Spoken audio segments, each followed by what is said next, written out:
करता है किसी ना किसी को ऐसा। लीला ही उसकी अपरंपार है, शिव जी की बड़ी बड़ी करुणा। 4 वर्ष की सावित्री को होश आए, शिवजी स्वयं वेद का रूप रखकर मां क्षिप्रा के तट पर पहुंच गए। मां पहुंचे, हाथ में खप्पर है, थोड़ी सी औषधि है और आवाज लगाते लगाते मेरा महाकाल राजा, मेरा महाकालेश्वर, मेरा शिव आवाज लगाते लगाते आया, ओ सावित्री, ओ सावित्री, ओ सावित्री। 4 वर्ष की सावित्री बेटी बेहोशी में पड़ी थी, मां रो रही थी। मां ने आवाज दिया, बाबा। अभी एक महिला आई थी, मस्तक पर बड़ी सी बिंदी थी, लालिमा लगी हुई थी, बड़ी सुंदर सी थी। उसने कहा था मैं एक वेद को भेजती हूं, मुझे लगता है आप वेद जी हैं, आप वेद हो? मां, हाँ मैं वेद हूं।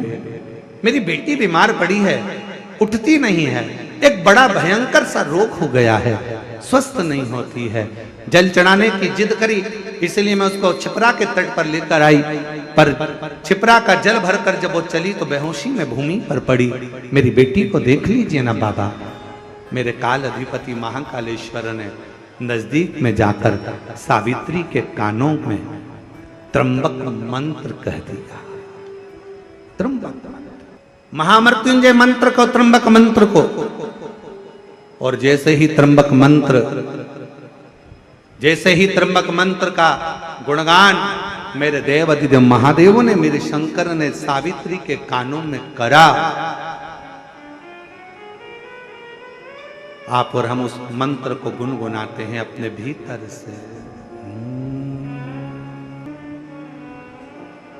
जो बाबा ने त्र्यंबक मंत्र सावित्री के कानों में दिया, सावित्री उठी। मां, मेरा पात्र कहां है जल का? जल्दी चढ़ो, बाबा को जल चढ़ाना है। पात्र ढूंढने लगी, पात्र उठाया सावित्री ने। छोटी सी कन्या पात्र उठाकर चली। मेरे बाबा वेद का रूप रखकर जा रहे थे, मां पार्वती जी ने उनको रोक लिया। शंभू, एक छोटी सी लड़की के कानों में आपने त्र्यंबक मंत्र दिया, क्या केवल इसी लड़की के लिए?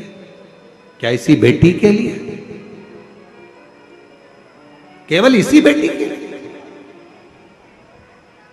भगवान शंकर महाकाल राजा वेद का रूप रखकर सावित्री की साक्षी में, सावित्री के मस्तक पर हस्त कमल रखकर मां जगत जननी दुर्गा भवानी, मां पार्वती गौरा से, जगत दुर्गा मां भवानी से कहते हैं, पार्वती ये त्र्यंबक मंत्र केवल एक इस छोटी सी कन्या सावित्री के लिए नहीं है, ये त्र्यंबक मंत्र आज मैंने एक बेटी को नहीं, जगत में जन्म लेने वाली जितनी बेटियां होंगी, जगत में जन्म लेने वाली जितनी कन्या होंगी, जगत में जन्म लेने वाली जितनी नारी होगी, जगत में जन्म लेने वाली जितनी बच्चियां इस ब्रह्मांड में, इस संसार में जो अपने मां के गर्भ से जो बेटी जन्म लेगी, बेटा और बेटी में एक अंतर बहुत बड़ा होगा।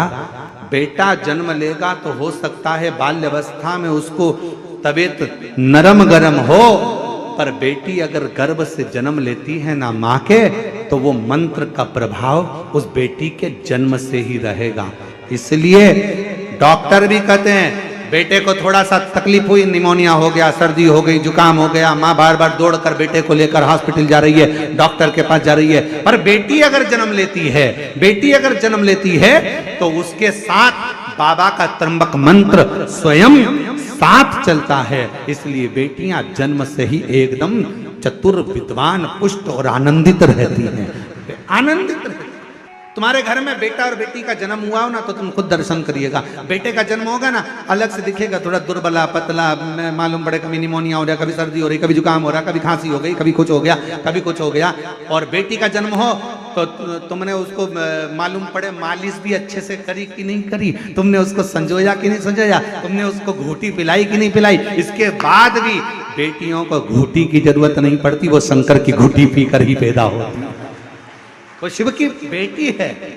त्र्यंबक मंत्र मेरे शंकर भगवान ने केवल एक कन्या को नहीं, त्र्यंबक मंत्र केवल एक सावित्री पुत्री को नहीं, 4 साल की बेटी को नहीं, मेरे शंकर भगवान ने वो त्र्यंबक मंत्र मेरे महाकाल राजा ने माँ छिपरा के तट पर वो त्र्यंबक मंत्र जगत की संपूर्ण बेटियों को, संपूर्ण स्त्रियों को, संपूर्ण नारियों को प्रदान करा।